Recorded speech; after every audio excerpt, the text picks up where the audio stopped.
we do have one bit of news. It seems Mark Waid's been doing some talking. He's got another DC book coming later this year.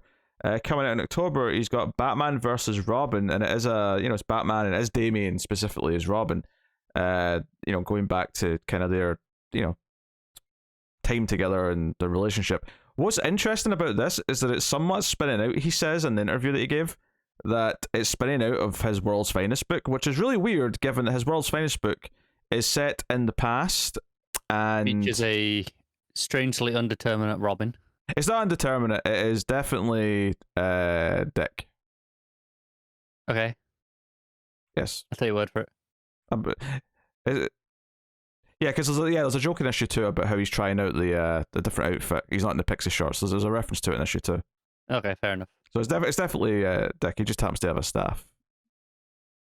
Yeah, they just happen to make him Tim. I mean, whatever. What's weird though is that given that it's dealing with all this stuff with Damian, you would think, oh, is this going to be tied a bit more to continuity? But which is a little weird given like the weird sort of like. I mean, I've had fun with what they're doing with Supergirl and Robin and World's Finest. There's like a bit of banter, but like it's like it's fine because it's not in continuity. It's not messing with their history, or giving them this history that they're not supposed to really have. But yeah, especially since I'm pretty sure the Demon Neza, the name was mentioned this week in another comic. It was in continuity. Yeah. It was in one of the Shadow War issues. I did a double take because I went, wait, is that the same demon that's in World's Finest right now? And then I was like, yeah, it is. Because I was very confused because the Nezu was mentioned, and I was like, huh, like, was that part of the story already, or am I conflating No, I don't think so. with something else? And I couldn't remember which one it was, but World's Finest, yeah, you're right. Yeah. So I am wondering if they're kind of like trying to slot his World's Finest into like early continuity and saying that is part of the past. Yeah, I think that is the intention. Which is fine. I'm okay with them setting up Neza in the past and then doing a story that deals with it in present fine. day. It would be better if Nezu was more interesting, which so far has been very bland. I've not really had a problem with Neza all that much. But yeah. Some of the things they've maybe done with the characterization of Supergirl and Robin, like I've enjoyed it on its own, but it is a little bit weird that it's in continuity technically now. I always assumed it was continuity, to be honest. Just set earlier. I guess I just didn't, just because it was, or at least I guess just because it was like, okay, it's in the past and it's just kind of this weird side thing. I just didn't think any of it was going to play into anything. But now that this week we're hearing, like, oh, they're going to be dealing with this Neza stuff. It might just pop up in this book, and the reason why it's in Shadow Wars because it's tied to Damian, and it's like a nice little seed for that. But or if it's going to be mentioned elsewhere, away from Mark Waid and whatever. But he says that he always knew that this was going to spin out of World's Finest. This was always kind of a plan. It is interesting to me that he's going to be bouncing around the timeline and doing different parts of like the DC continuity. I'm cool with that. Yeah, and I'm interested to see how present is this DC, is the Batman versus Robin going to be? Is this still slightly in the past? This could still easily be. You could slot this into some, early New 52, late. You could, in fact, if I remember correctly, one of the arcs of Morrison's stuff was called Batman vs Robin. Wasn't that the second hardcover? It might be, yeah. Yeah. I mean, admittedly, that wasn't Bruce, that was Dick, but still. But but the point stands where you could fit this into when you've got an even more aggressive Damian still, if they wanted to. Yeah. Mahmoud Assar is going to be doing the art, and it says going to be 5 oversized issues starting in September. Well, I said October earlier. I was speaking from memory. I got it wrong.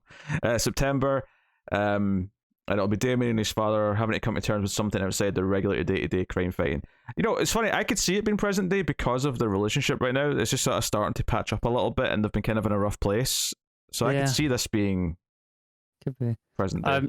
No, if Mahmoud Asra has the ice, I think that they are. Could be wrong, but I'm pretty sure that they're the reason I dropped Jason Aaron's Conan book quite early on, like 5-6 issues in. I remember liking his work on the early New 52 Supergirl. It's been a long time since I've read that. Yeah, it's been a long time. But I mentioned that's what he's done here, and I was like, oh yeah, I've read that, and I remember vaguely how it looked. So I think I liked it. Mm. But it's been a while, admittedly. He's been away from DC for some time. Like Wade, I suppose. Yeah, that's true. Certainly I'm not getting any warning bells or anything. Seeing the name. So, yeah.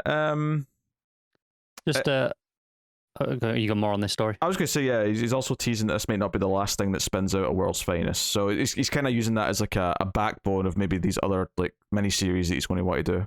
Such a strange book to use to spin everything out of, really. Like, given its placement in the timeline. Yeah. I guess what I would say is that it's going to spin out not directly in terms of like it's not like they're setting up the Damien and Bruce relationship in World's Finest. It's more just that some seeds are being planted that he's going to then sort of use as like, oh, this is going to pop up again in this present day story with Damien. Maybe there'll be other things. Like maybe he'll do a Doom Patrol book that'll use the Doom Patrol characters because he's playing with them in there. Or maybe it'll be stuff that's more, again, separated, like this one seems to be, where it's like, oh yeah, there's something that ties it into that, but it's just kind of a background plot thing, and it's going to be further down the timeline, or maybe it'll be even weirder than what this one is. I don't know. Yeah, that's possible. But I do kind of like that Wade's been allowed to kind of like dart around the DCU and do different things. I actually think that's quite exciting, and we'll see what else we get from it. But yeah, hopefully something that'll be less obvious, because at the minute it's just Batman, Superman, and then here's more Batman, right? I'd like to see something a bit more, I don't want to say obscure, but just a little bit off center. Yeah, I think maybe the way to look at this is it's more about Wade writing Damien for the first time. That's true. That could be maybe more the appeal for him. So yeah, Batman vs Robin issue 1 and World's Finest issue 7 come out in September. So yeah, we'll see. So is it September or October? September. Flip-flopped. Yeah, a minute ago you said October, and then you were like, sorry, you said September before. No, it was the opposite. I said October 1st, and then corrected myself and said it's September. And now you're misremembering it as the other way around. I feel like you're misremembering, but that's fine. No. David, go back and play the clip again. Oh, the confidence in that. I am confident. You're wrong here. I am right. I mean, I was wrong originally. That was the point. I corrected myself. But I am right about what I was wrong about. I can't wait to see the end result. It says going to be 5 oversized issues starting in September. Well, I said October earlier. I was speaking from memory.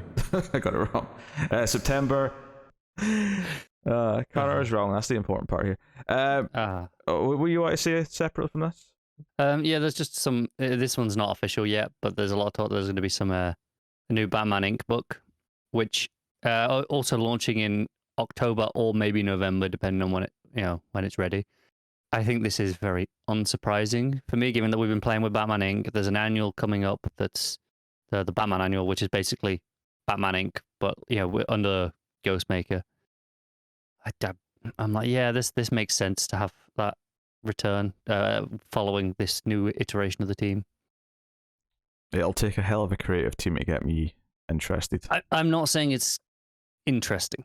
I'm saying it's unsurprising that it's coming, given the last 6 months of their usage. Yeah. Okay. I'm not a big Batman Inc. guy as a rule, so. We all know. I will remain reserved until I have something to sing and dance about, or scream and shout. But alternatively, depending if they. I mean, I'm not worried about them cocking up Batman Inc. I don't care about that. But like, if they pull in another character into it that I feel they're cocking up by including them, then I'll. Who could they possibly put into Batman Inc. that would ruin that? Kite Man. Cold Snap. Don't you dare besmirch Cold Snap by putting him with Batman. The good name of Cold Snap. He's the joke villain they take out in the first 2 pages. The Honourable Cold Snap will not be besmirched by Batman Incorporated. I'm pretty sure the Honourable Cold Snap has only ever been besmirched. Yes, but he deserves to be besmirched by a better class of hero. The Rebirth Justice League, for example, prime example. Oh yeah, definitely.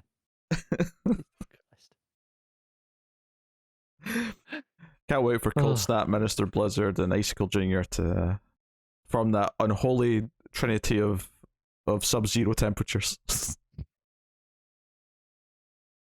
One day, Cold Snap's going to get his justice. And that justice is going to be getting taken out by Batman Inc. Nah, what we need to do is we need to do like an NWO Black and White versus Wolfpack situation where we have two like factions of Cold form. So you've got like Captain Cold heading one team, Mr. Freeze heading the other. And you've got enough to have two teams now. Like, there's enough of them, right? You got one side, you got Mr. Freeze with Icicle and maybe Killer Frost with Cold Snap, and then the other side. This is like an East Coast, West Coast. Yes. Yeah. It's I mean, I don't know if any other Ice villains identify themselves as not freezing, but absolutely, you could say like Cold's whole thing is I don't freeze things like Mr. Freeze does. Yeah. That I wonder if there's any other ones that hate the idea of being labeled as the Freeze villains, so they team up with him. So he gets Icicle Junior, he gets Minister Blizzard, and maybe he gets whoever's left. You've pitched an entire DC event here. Yes. This is their summer event. Yes. DC. I'm trying. Do you know what you do? You do DC the logo, right? But you put the little circle so it's like, C as in like the temperature, like as in Celsius. Yeah. So detective like 0 degree or 0 Celsius, detective Celsius. I don't know. There's something here. There's gold here. You're really trying to work this in like they did with Deceased, and it's just not going for you. There's a way of doing this, damn it. Oh, you can spin I'm it. not sure there is. Oh, you can spin it out at Jurassic League, right? You end Jurassic League with Mr. Freeze kicking down the door and saying, "What killed the dinosaurs?" The Ice Age. And that spins into our Ice Wars, or whatever we're going to call it. It's a better name than Ice Wars. But something Battle of the Sub-Zero something. I definitely need a one shot with the Ballad of Cold Snap. There you go. They can all get one shots. Why wouldn't they all have one shots? That's your tie-ins. Yeah. Yes. Obviously. But Cold Snap gets the most important one shot, obviously. Alright. Okay. Clearly we're on to a winning idea. DC, I will take a small commission, but you're free to use it otherwise.